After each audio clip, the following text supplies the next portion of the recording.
Good morning, everyone. It's the 2nd of October, and we've still got a few logistics issues here, but anyway, we're looking pretty reasonable. Jane's holding the camera for me, and it's all kind of fun. If we look at the leaderboard right now, Simon's obviously in the lead, and Kirsten's now coming second, but Pat Lawless is only 17 miles behind, so those sort of issues aren't really that relevant for now. But anyway, you can see what's going to happen here on the tracker.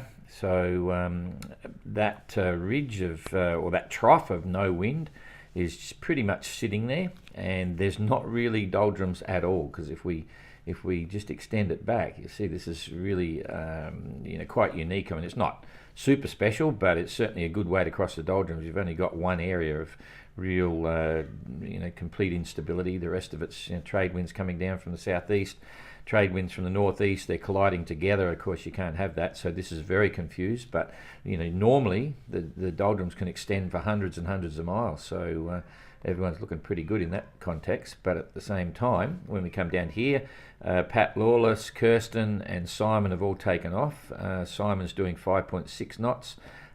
You can see he's heading pretty heavily. His basically course is his course right now is east southeast. So he's not sailing away from the mark, but he's not making much ground either. So you're likely to see him tack pretty quickly.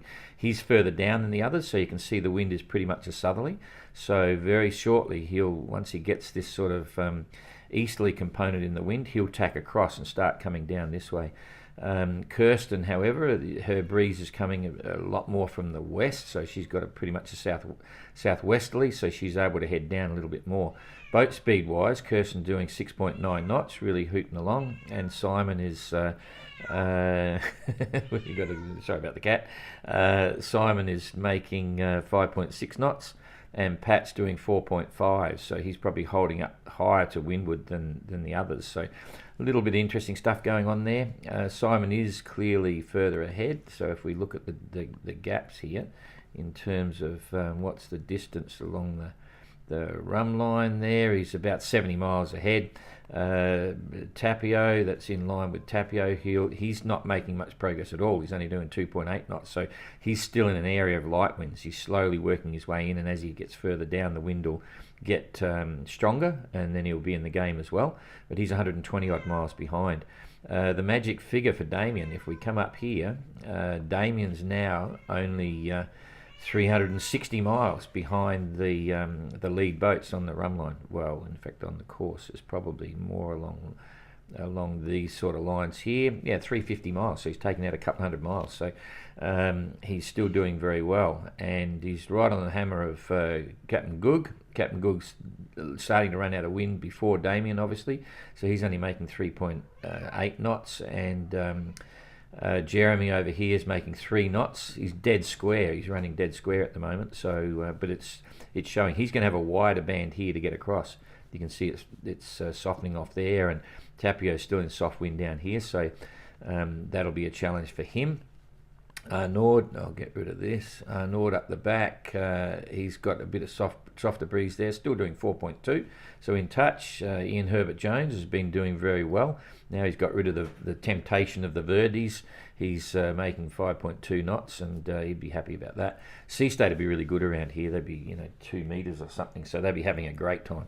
Over in this part of the world, not so happy. These guys here.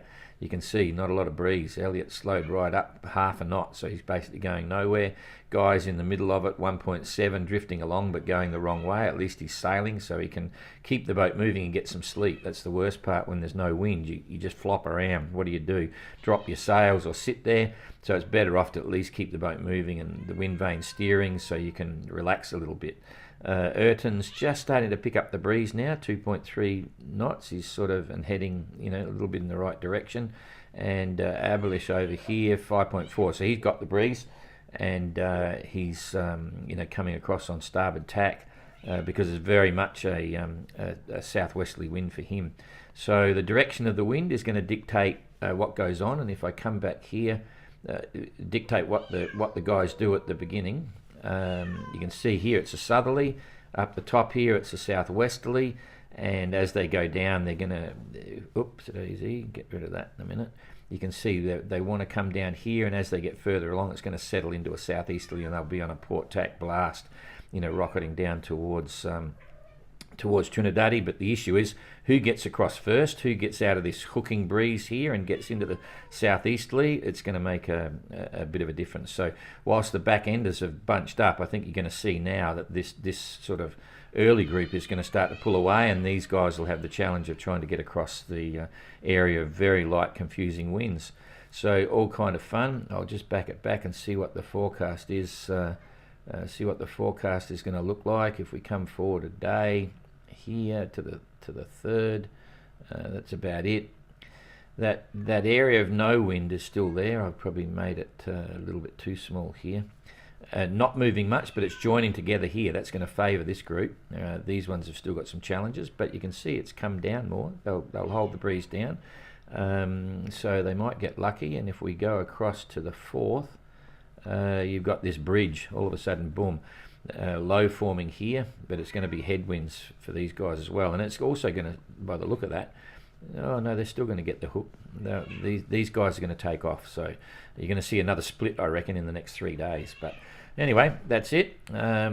Better leave it at that, and we'll see.